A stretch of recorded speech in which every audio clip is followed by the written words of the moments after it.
ભુજમાં છેલ્લા 20 વર્ષથી સેવાકીય પ્રવૃત્તિ કરી રહી છે માનવજ્યોત સંસ્થા।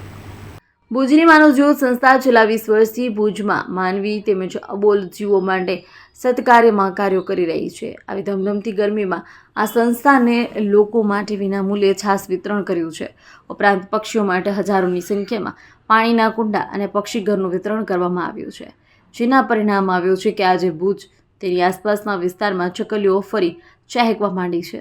આ સિવાય સંસ્થા વૃદ્ધો, અનાથો તેમજ જરૂરિયાતમંદ વ્યક્તિઓની પણ સેવા કરે છે। કરણ વાઘેલા, ભુજ। દર્શક મિત્રો, 20 વર્ષ પહેલાં સેવાની જ્યોત જલાવનાર એટલે કે માનવજ્યોત સંસ્થા 20 વર્ષથી સેવાકીય પ્રવૃત્તિ ખૂબ જ કરતી આવી છે અને શરૂઆતમાં નાના પાયે શરૂઆત કરી અને આજે એટલું મોટું વટવૃક્ષ બન્યું છે કે ઘણી જાતની સેવાઓ કરે છે। દાખલા તરીકે પક્ષીઓની સેવા હોય, માનવોની સેવા હોય, પછી મૃત બિનવારસુ લાશોને એની અંતિમ ક્રિયા કરવાની હોય કે પછી વૃદ્ધો માટે પણ હવે ખાસ કરીને આગામી થોડાક સમયમાં કાર્ય કરવાના છે।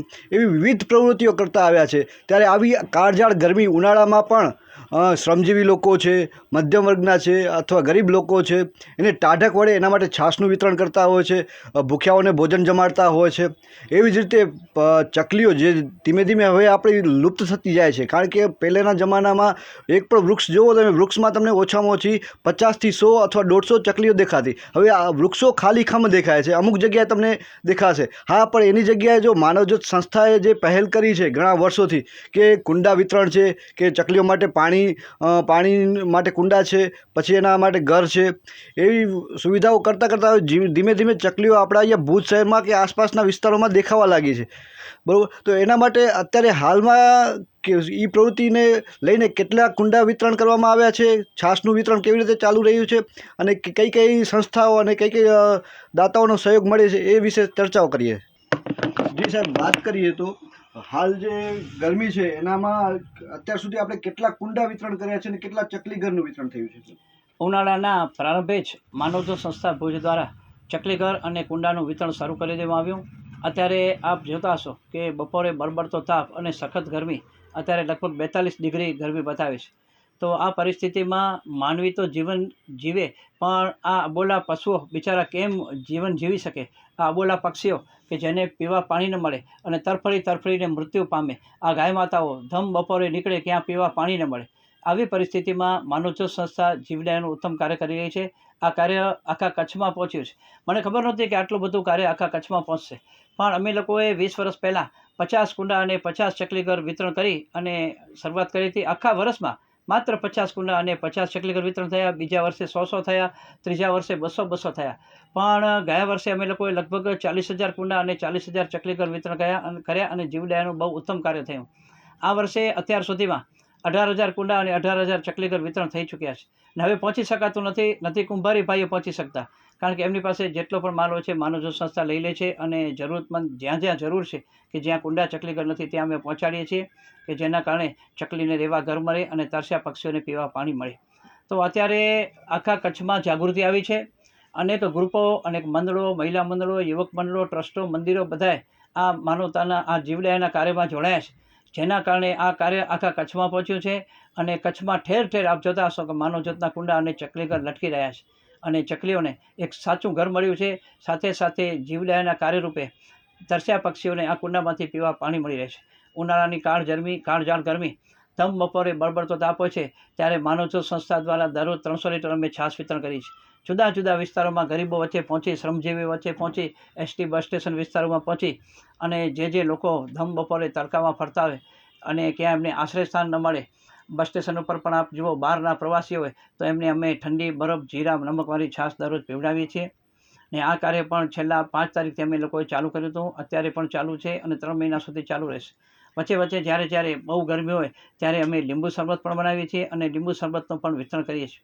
માનવજ્યોત સંસ્થા અનેકવિધ પ્રવૃત્તિઓ કરી છે। ખાસ કરીને અમે લોકોએ માનસિક દિવ્યાંગો માટે આશ્રમ બનાવ્યો।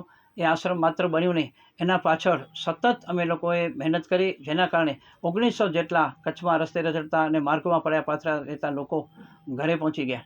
અત્યારે ML ભક્તા વડીલોના વિસામોનું બાંધકામ ચાલુ છે।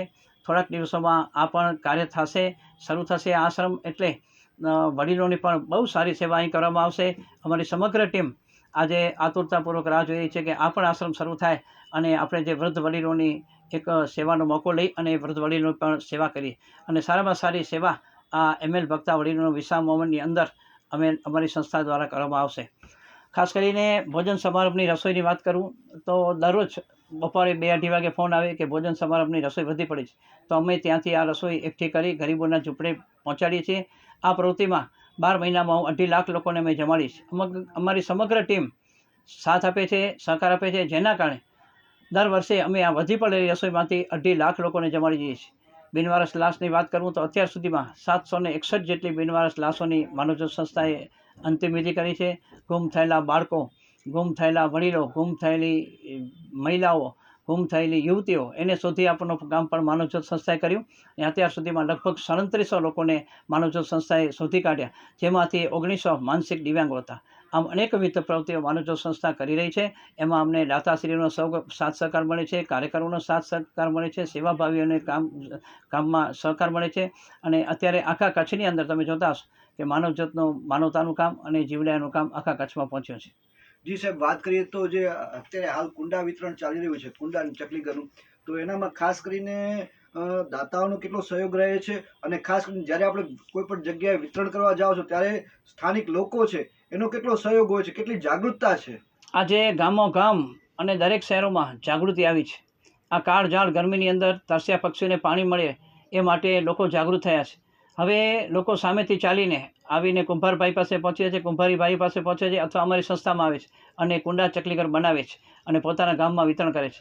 પોતાના સહયોગથી, પોતાના હાથે વિતરણ કરે છે, જેનો લાભ ગામવાસીઓને મળે છે અને જીવદયા પ્રેમીઓને પણ મળે છે.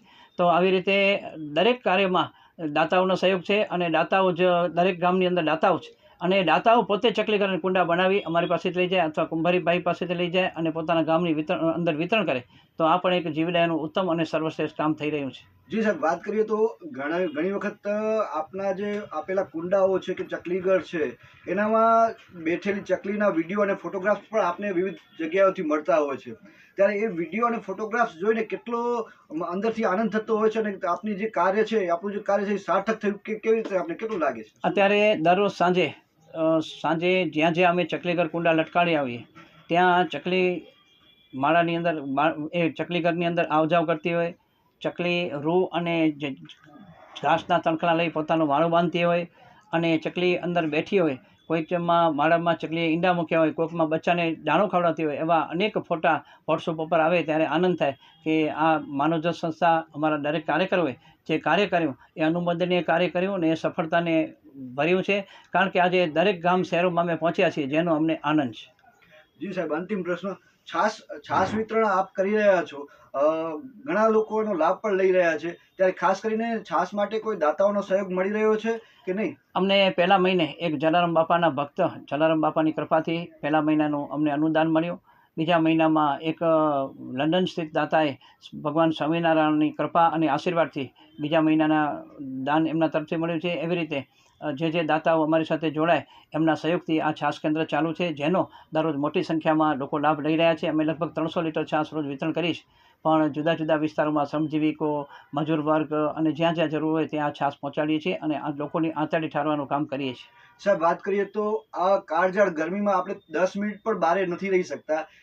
એવા સમયે જો શ્રમિકો છે, મજૂરી કામ કરતા હોય છે ને એવી વખતે તમે આપ જો છાસ વિતરણ કરો છો તો એના મોઢામાં, એના મુખમાંથી જે છાસ મેળવી અને જે ટાઢક વળે છે અને એના મુખમાં જે આનંદ દેખાય છે એ આપણે કેવી અમે જે વિસ્તારોમાં જઈએ ત્યાં શ્રમજીવી વર્ગ હોય, મજૂર વર્ગ એ કહે છે તમે રોજ આવજો, રોજ અમને છાસ પીવડાવજો. ક્યાંક 1 ગ્લાસ પીએ, ક્યાંક 2 પીએ કે 3 ગ્લાસ પીએ, એમની આંતરડી ઠારવાનું કામ અમારું છે. આવા લોકો જ્યારે છાસ પીએ ત્યારે અમને પણ આનંદ થાય કે એની આંતરડી ઠરે છે. અત્યારે ધમ બપોર ગરમી અને બળબડતો તાપ, અને એમાં જો એને છાસ મળી જાય ઠંડી બરફ જીરા નમકવાળી, તો એને એટલો આનંદ થાય, એનો આનંદ અમને પણ થાય. માં motor driving, safe and sure driving. Driving એ શોખ સાથે આપની મોટી જવાબદારી પણ છે. અમારા ઇન્સ્ટ્રક્ટર દ્વારા સચોટ અને સરળ માર્ગદર્શન. આપની રોજની તાલીમની માહિતી મેળવીને શું અધુરાશ છે એના ઉપર પૂરું ફોકસ કરાય છે.